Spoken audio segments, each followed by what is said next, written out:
Hey, what's going on, my friends? Welcome to my YouTube channel. My name is Victor, and today I'm going to share with you some do's and don'ts that'll help you navigate any Mercury retrograde period. Like a lot of you guys watching, if you're watching a video like this, I would imagine that you can feel it. You can tell. Your life and your body, your emotions, all aspects of you is considerably affected by the different astrological alignments.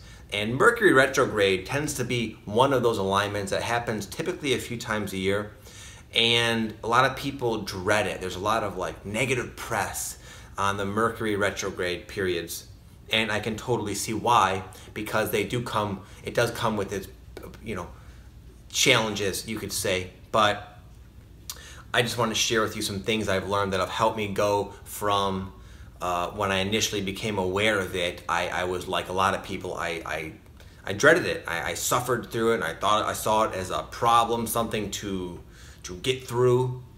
And now, even though again it can be challenging, it has so much potential to transform you in a very, very short window of time. That's the whole underlying premise of the retrograde, is to help you stop and look at yourself and look at your life so that you can fix a lot of it all at once in a very short span of time, so that when the retrograde is over, you can blast forward a completely new and upgraded human being.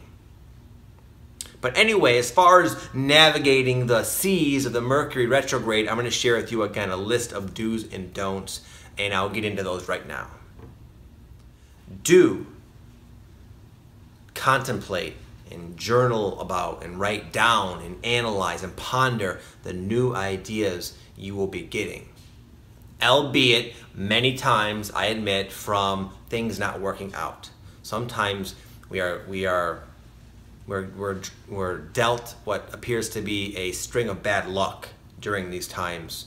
But from that bad luck, from certain things not working correctly, it causes us to have to look at the situation.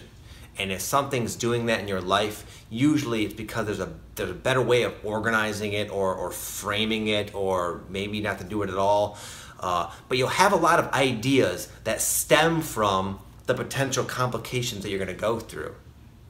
And it's a great time to take note of them. Don't, however, usually take immediate action based on your initial finding, because it's it's a time to glean insights rather than take those insights and formulate a strategy to alleviate whatever situation you're trying to overcome or something. It's a great time to learn, to analyze, to use your intellect and jot down notes, but it's usually not the best time to act. You can look at it like this, it's because the picture is still unfolding. It's not time, because even though you got some information about a particular aspect of your life or yourself, it doesn't mean you have all of it. So you don't want to make any premature, you don't want to jump the gun. You don't want to make any premature conclusions. It's kind of turning in the rough draft to when you're in school. It's like, well, yeah, it's good, you got it all out there, you got some ideas out there, but you might want to look over it one more time before you finalize it. You'll also probably find it's challenging to fix things anyway. You'll feel like the energy is going against you, because it's saying, you stop, I'm glad you stopped, but continue to say stop as this whole picture unfolds, and then you'll go forward with clarity and with the wind at your back.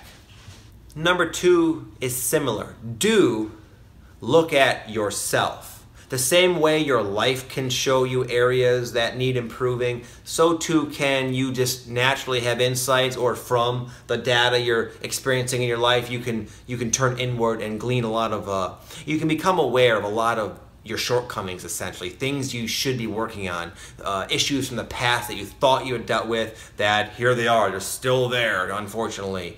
And it can be a period of like one after the other, a string of inconvenient insights about your psyche and how you tick. And it's gonna, again, just like number 1, it's gonna cause you, usually, if you're like me, I feel as I learn these things about myself, there's energy of urgency that causes me to want to deal with them and change them and like fix them. So don't do that. That's the don't. Don't do that, because it's not the time for that. It's and this is, I think, why people hate Mercury retrograde, aside from the obvious, annoying, like computer malfunctions and whatnot. It's because you become aware of things that you want to fix, but it doesn't seem really, the energy is not conducive to you fixing that. And that includes yourself. And it's just, the way I look at it is like this. I've learned to do my best to honor the cycles of nature, astrology, life, whatever. And there are times to push forward and take action, and there are times to step back, because if we were to only take action and only push forward, you can only do so many things at one time. And when we're moving forward, we're not always stopping to smell the roses and look around and work on ourselves. And this retrograde is saying, stop, look at yourself, so that when you do move forward, you will be an improved version of yourself. And all the goals that you want to get to, you'll get to, but you need to kind of upgrade your vehicle so that you can get there faster. Number 3 is to be honest with yourself and be honest with yourself and take responsibility for the circumstances in your life that seem unfairly imposed upon you. And I'll give a perfect example. Today I was just hanging out. I was about to go do something with my daughter, and I got a knock on the door, and it was there's painters right now. In fact, I hope you don't hear it. They're like, there's a bag on my window here. Anyway, there's painters, and the painter said, "Can I bag up your truck? They want to like protect my truck from the paint." I said, "Yeah, of course." And he said, "You also have a flat tire." And I was like, "Huh? Really?" Sure enough, I do in fact have a flat tire. A random inconvenience. But I have been aware that my tire pressure has been very low for a long time, and I've made trips out to San Diego and back. I'm in Vegas now, and I've kind of neglected it like a doofus. I could have fixed it at any gas station in about 2 minutes of my time, but I neglected it, and it bit me in the ass. So it was a sign to say, hey, take better care of your belongings, and there are consequences to ignoring simple life things like that. So anyway, that was my personal message. But anyway, I could have, in the past, I would have just gotten frustrated. Oh my goodness, I'm so busy. I don't have time to take this into the shop. Someone wants to slash my tire. All this negative victim mentality that leads nowhere. It's, yeah, it's a pain to get the tire fixed. But honestly, when it happened, I did not have any negative emotions. And it was later in the day that I started to wonder, why did that happen? And I realized, oh, it's because of this. That's a small example. That's a very weak example. I realize some of you guys might be having some heavier shit fall into your lap, and I've had that happen as well. And it can be tough. Here's the don't. Don't beat yourself up. Don't feel guilty. Don't get discouraged, because it's a cycle of breeding awareness through situations and just self-insights. And not sometimes it's things that could be improved, areas of your life that can be enhanced, and things you could be doing differently.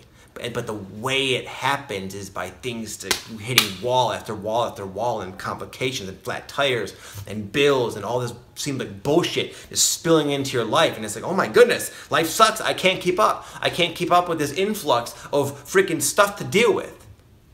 But it's a cycle of that. Take notes. Write it down. Because the cycle will do a flip on you. It'll flip-flop, and all of a sudden it'll be like, huh, I feel inspired to very quickly alleviate all these problems that I've accumulated over these past few weeks. And you'll do that quickly. The energy will be supporting you. But the energy right now is supporting you going within and learning about yourself and what you can do to improve it. And I promise you this, when the energies shift, and they will, as they always do, you already know that, you will blast forward feeling amazing. You will be ready to rock and roll. You will be just upgraded on so many levels if you can apply these do's and don'ts for the retrograde period. It's what I do, and not that I enjoy them, I'd be lying, but I get a lot out of them. And even though it can be, mentally challenging at times, I am always a better, stronger, more enlightened version of myself afterwards. And that's my wish for you, my friends. Good luck out there. Have an amazing day. I'll see you soon. Namaste.